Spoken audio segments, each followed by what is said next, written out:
Bom, a gente vai continuar falando de política, mas agora do outro lado, em outro hemisfério, no hemisfério norte. Você está acompanhando a situação do Trump, dele ter fugido de um voo do Air Force One, do avião que basicamente é feito para ele usar. Ele entra, faz ali um teatrinho, acena para a imprensa, dizendo que, ó, tô entrando aqui, hein? Vou ficar no Air Force One, vou voltar para os Estados Unidos. E aí faz uma operação muito louca para fugir do próprio avião.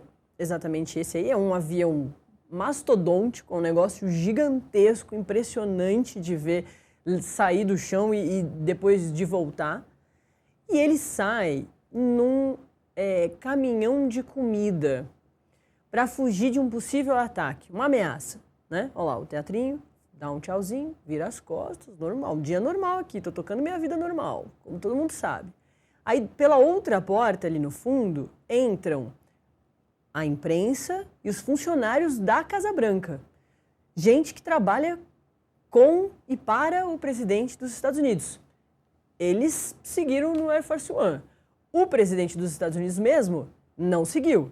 Fugiu da ameaça. Deixou a imprensa e os funcionários da Casa Branca dentro da ameaça. E aí depois ele, quando chega o Air Force One, quando pousa, ele volta e faz mais um teatrinho, fingindo que estava no Air Force One. Entra de novo pelo caminhão de comida. Ele, claro, faz a viagem em um outro avião. Quem vai falar mais sobre tudo isso com a gente é o nosso observador da Casa Branca, o Fernando Hessel, que eu estava com muita saudade. Hessel, muito bom dia. Oi, bom dia, Nath. Tudo bom? Que história, né? Um verdadeiro script.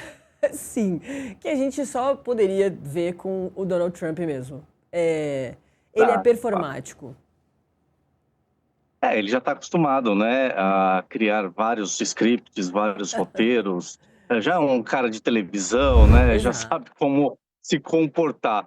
Infelizmente, né? Infelizmente. Porque aonde está o problema? Não existe nada de ilegal. É importante a gente deixar claro nisso. Essa troca de avião, ele sair pelo carrinho de comida e por aí vai. Não há nada de ilegal, ele não vai ser deposto, não vai sofrer qualquer tipo de impeachment por causa disso daí. O fato é que a forma com que foi feito, né? Tipo assim, danem-se os jornalistas. Se tiver que vir um míssil, uma bomba, que matem todos esses jornalistas e eu tô de boas. Então, isso é uma coisa que realmente chamou muita atenção. Nós já tivemos um caso semelhante, e isso foi com o Bill Clinton, na gestão de Bill Clinton, que ele precisou também fazer um movimento quase que secreto para poder driblar aí qualquer tipo de ofensiva contra o avião presidencial. Só que o que aconteceu de diferente de Bill Clinton é que, na verdade, ele comunicou, o staff dele comunicou um dos jornalistas dizendo, olha, nós estamos fazendo isso, pedimos a descrição. Então, assim, a imprensa em si estava sabendo daquilo que estava acontecendo. Mas esse direito de viver ou não foi dado aos jornalistas nesse caso. Ô, Hessel, e ficou muito essa expressão do ser uma isca, né? Porque não é que o voo foi cancelado para todo mundo, né? Só o presidente, no caso, se acontecesse se confirmasse a ameaça que o serviço secreto identificou, o único que sobreviveria, basicamente, seria uma pessoa só, seria o presidente Donald Trump. Todo o resto morreria. E acho que essa expressão de servir como uma isca, será que não é chamar o ataque, não é isso, mas é ao invés de cancelar para salvar todo mundo, a gente só foca no salvamento do homem mais importante dos Estados Unidos, que é, claro, um dos mais importantes do mundo. Mas fica essa coisinha da isca. Alguns jornalistas foram ouvidos por gente da imprensa, do mundo todo, né, desses jornalistas, e até dentro deles tem uma divisão de opinião. Tem gente que fala, não, isso faz parte de cobrir a Casa Branca, o homem mais importante do mundo, ou dos mais importantes do mundo, e outras pessoas falando, É um pouco desesperador o que a gente pode passar aqui sem imaginar que está passando, né? Nath, o que acontece que é o seguinte, a gente vai ter realmente essa diferença de opinião entre os próprios jornalistas. Eu vou pedir só para cortar para a imagem maior aí, que eu vou me reposicionar, porque o sol resolveu chegando aqui. Mas não tem problema, a gente vai conversando um pouco até achar uma posição. O fato é que os jornalistas, como você bem disse, eles entram pela parte traseira. Então, realmente fica muito difícil eles saberem o que acontece, na verdade, na frente. Eles só vão ter algum tipo de certeza que o presidente está embarcado ali a partir do momento em que o presidente vai até o fundo do avião para poder conversar com os jornalistas. Mas como eu estava dizendo sobre esse fato que você coloca da divisão de opinião entre os jornalistas, a gente tem hoje, né, a característica muito peculiar e muito provocada pela administração do Donald Trump de colocar jornalistas muito inclinados para a direita americana, para a extrema direita americana, ou seja, de republicanos. Então, com certeza a gente vai ter esse perfil de jornalista, tipo assim, não tem problema, eu salto na frente do Trump, eu morro por ele. Então, a gente, infelizmente, vai encontrar isso porque tem jornalista que realmente, os americanos são bastante patriotas até nesse momento, mas outros não. É uma pena que a gente enxergue o jornalismo, constate isso aqui nos Estados Unidos, mas o ideal não, né? O ideal não, a gente está falando de vida, né? Afinal de contas, o jornalista tem família, tem filhos, tem responsabilidade, então isso é uma questão bastante complexa, mas você está certíssima, Nath, você está certíssima pelo fato de eles enganarem os jornalistas. Eu, por exemplo, não gostaria de estar nesse voo, né? Até porque qual que é a diferença? Tudo bem que tem a posição do cargo, a importância do cargo de presidente, mas quem está lá em cima voando, todos são vidas, cada vida é uma vida, então ela vale, tem o mesmo valor para cada um. Então isso mostrou um pouco, acho que duas coisas, né? Essa insensibilidade Isso. com o ser humano, esse é o primeiro fato. E segundo fato, que chama bastante atenção, é que a gente vê a personalidade do presidente Donald Trump diante de uma situação dessa. É praticamente vergonhoso sair num carrinho de catering, de serviço de bordo, se escondendo. Então a gente fica imaginando como que é a cena dentro desse carrinho, né? Porque eu que trabalhei na aviação durante muitos anos, a gente sabe que não é um caminhão apropriado para isso. Tem vários carrinhos, tem cheiro de comida, tem garrafas de vinho. Quem sabe ele tomou alguma coisa lá, né? Mas ele não toma. Quem sabe tinha uma Coca-Cola zero. Mas o fato, sim, que é constrangedor para um presidente fazer uma situação dessa. Ou seja, isso mostra muito do buraco que há na defesa americana. Poderia ter ter feito uma saída um pouco mais honrosa pelo nível do cargo do presidente Donald Trump. E é importante dizer que ele foi num 747, né, que é esse aí. Então, quando ele embarca, ele muda para um outro tipo de avião, que é um Boeing 757. É um avião mais reduzido, esse é um avião que tem 2 andares, então ele vai para esse outro avião.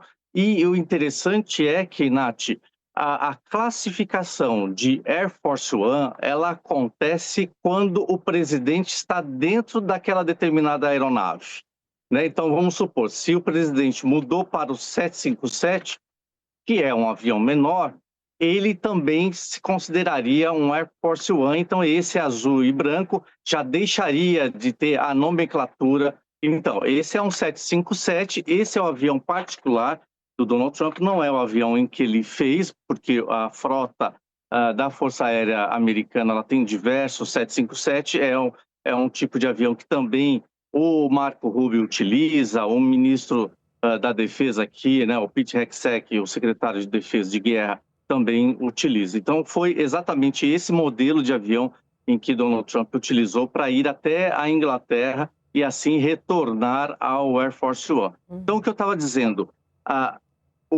o Air Force One, essa sigla, ela é determinada aonde está o presidente se deslocando. Então poderia, se ele estivesse num paraglider, o paraglider seria um Air Force One. Se tivesse não tivesse sei lá, num planador, seria o Air Force One.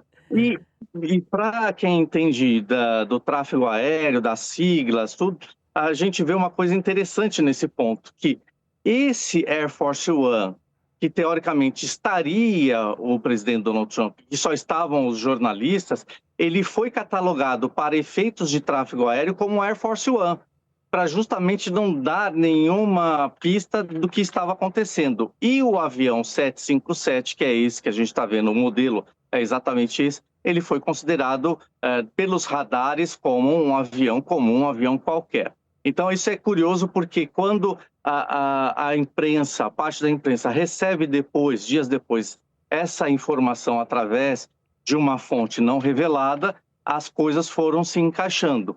Aí os jornalistas resgataram essas imagens, foram checar realmente o tracking do avião e tudo se confirmou. No entanto, que ontem o próprio Donald Trump assumiu essa missão quase que impossível. Exatamente. E é claro que é um belíssimo trabalho, um fundamental trabalho da imprensa que descobriu a história.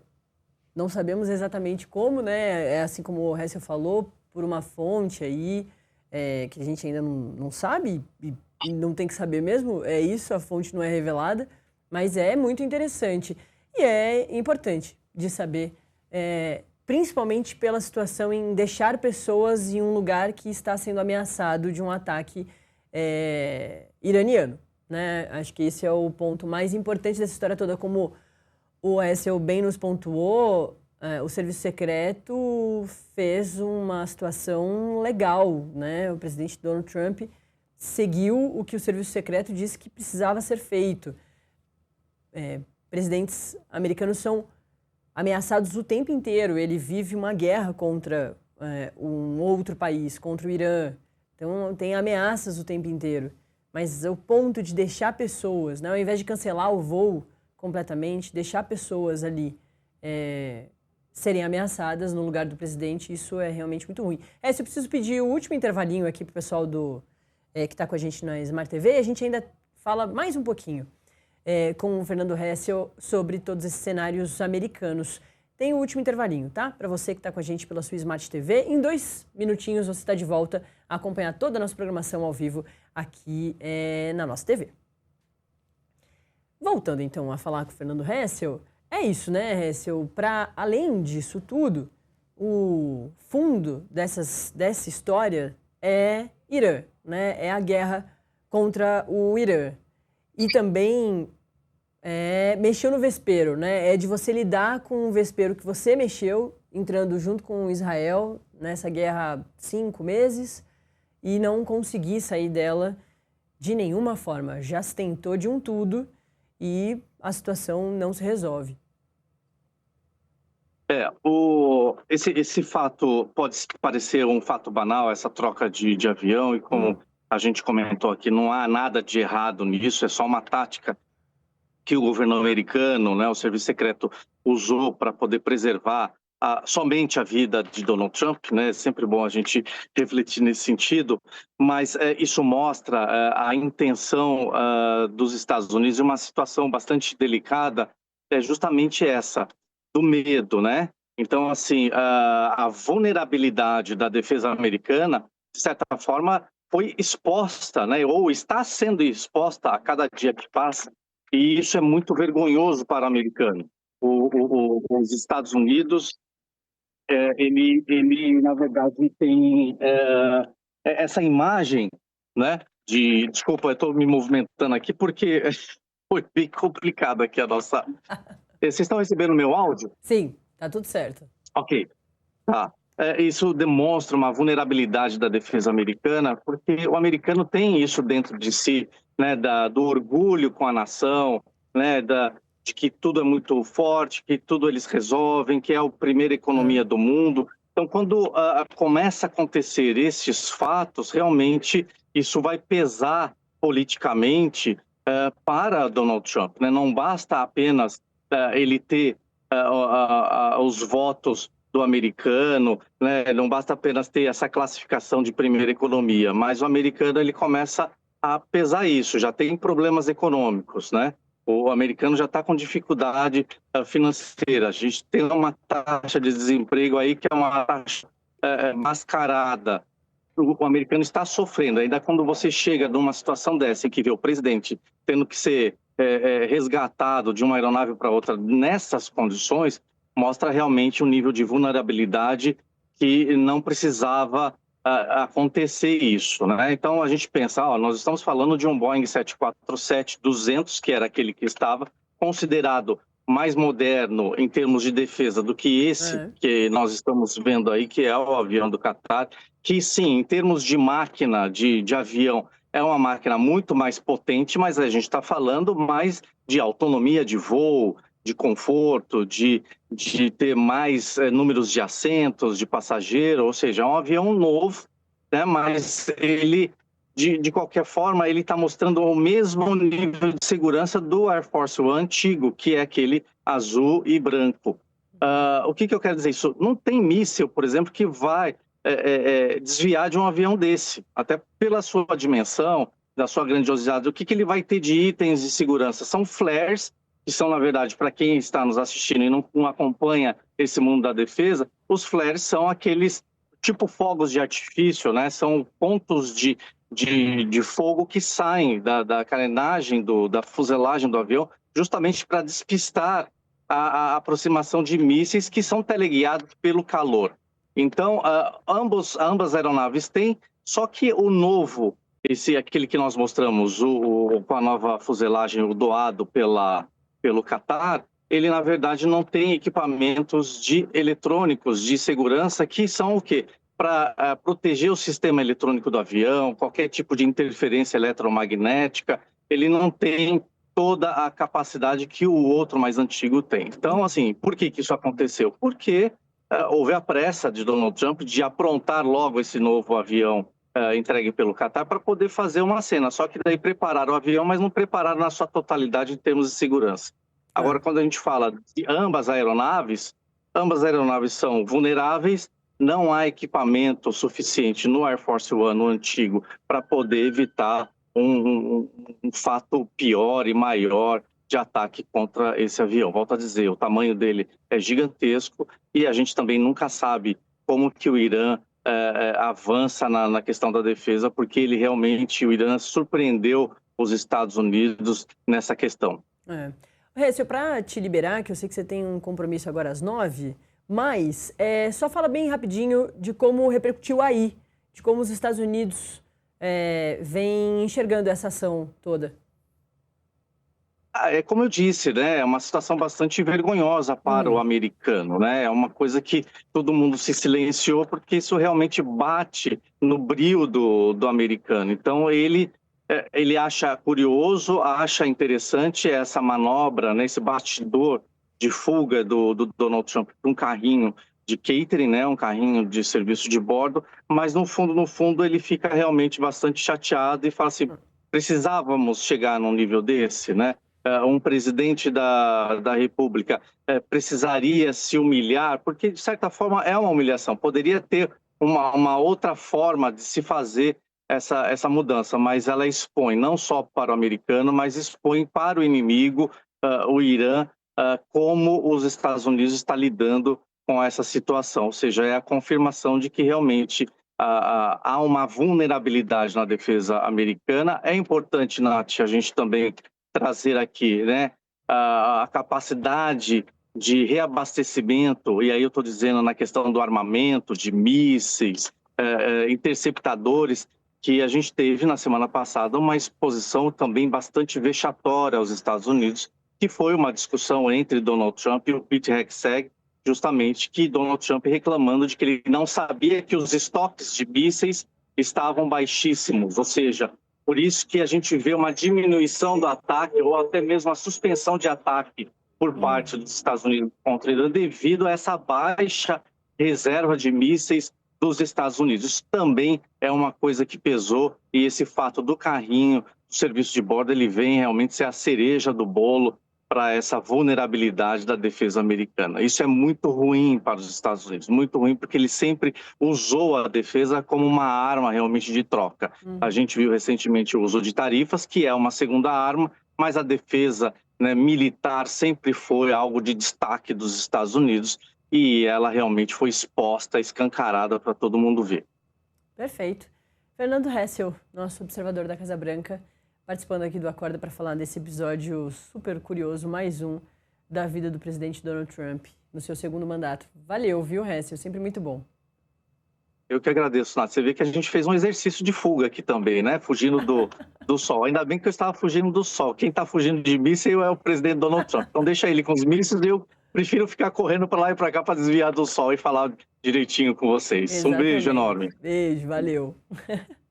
É.